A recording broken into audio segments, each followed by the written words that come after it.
Well, we woke up in a very different world today, didn't we?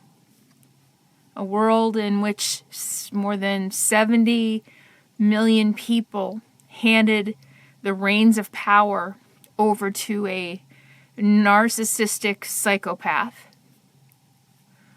who has promised to round up immigrants and put them in camps, who has vowed to execute his enemies, who has promised a tariff on all imported goods, which will increase prices for everyone, who was found guilty of sexually assaulting a woman. I could go on and on and on.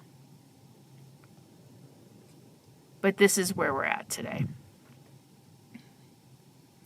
An unhinged lunatic is going to rule our country.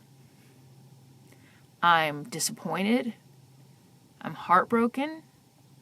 I'm terrified.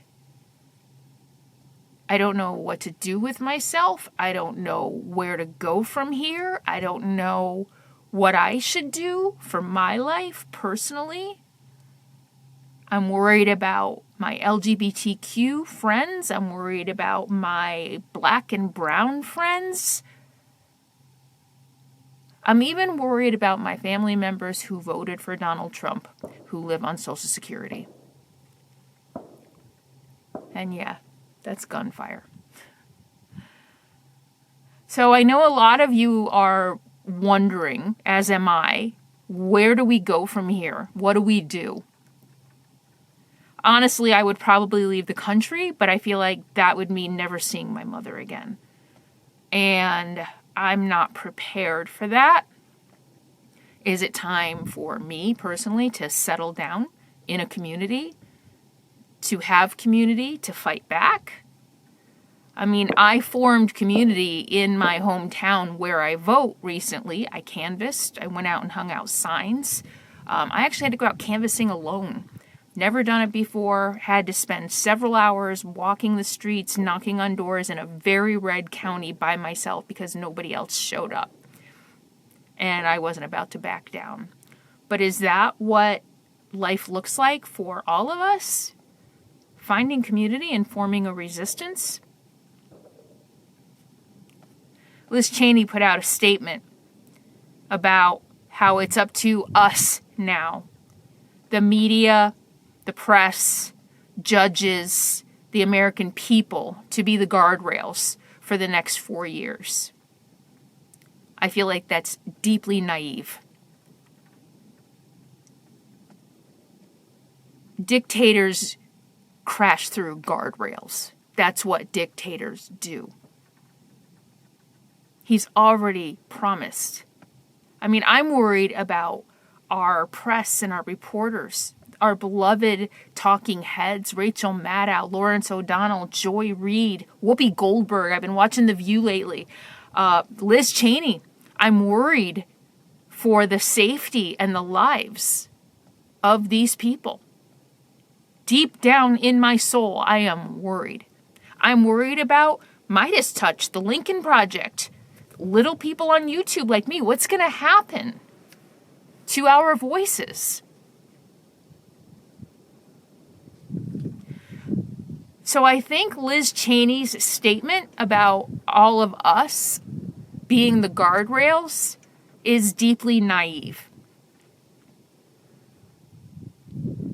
Why?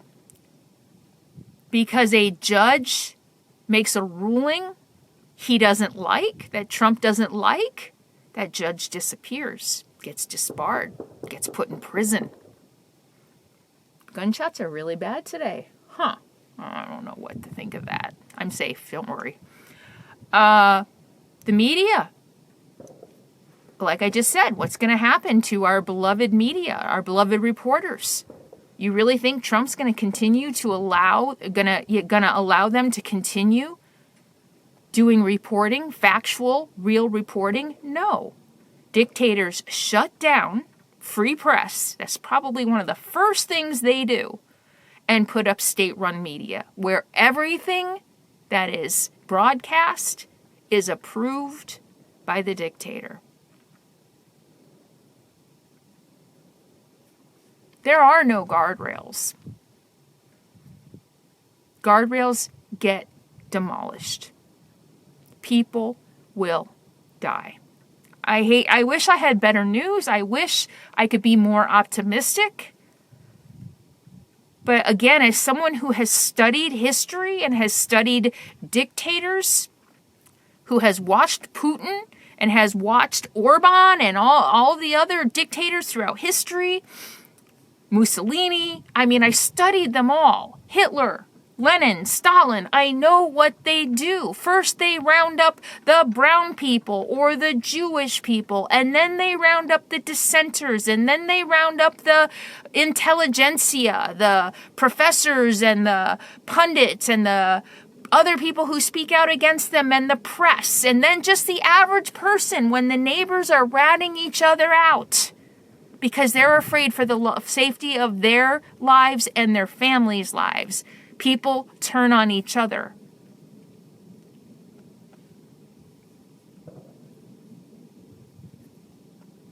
The gunfire, man. I don't know what to do with this.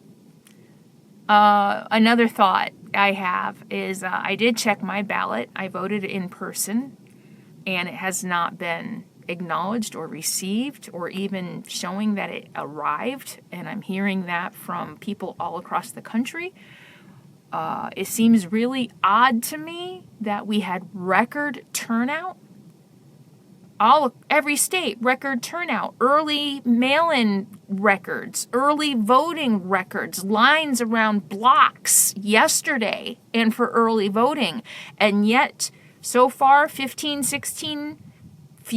million fewer voters? 16 million fewer voters? And Trump is the first Republican president since George W. to win the popular vote.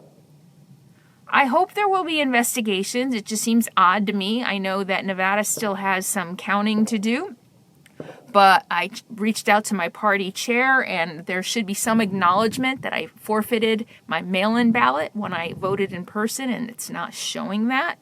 Do me a favor, tell everybody you know, share this video, share the message. Everybody needs to double check that their ballot has been received and counted. It wouldn't surprise me if while we were all looking over here, something was happening over here. That maybe there has been a concerted effort. I voted by paper ballot, and it literally just went in a box, a cardboard box, a slot in a cardboard box. Nothing there to register that it was received at all. And this was, at least a week ago, maybe longer. Where did all those ballots in cardboard boxes go before they were counted?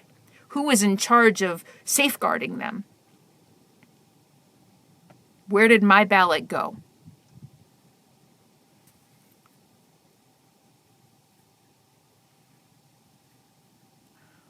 Maybe that's just a wishful thinking, desperate hope that we can somehow make sense of what seems to not make sense. And I'm seeing a lot of people blame Democrats, that we don't know how to talk to Americans. I think the problem is much deeper than messaging. It's much, much, much deeper than messaging. It's education, it's healing, it's mental health. It's just so many different things. But we have a hell of a ride ahead of us. A lot of people are saying the next 4 years are going to be dark. It's going to be longer. Yesterday was our last free and fair election. I feel like I will not see another free and fair election in my lifetime. And I'm sorry to be all doom and gloom today, but I think a lot of you are feeling the same way, and that's why I'm shooting this. I don't know, maybe there's hope. If there is, let me know in the comments below what you see as hopeful. Here's one thing.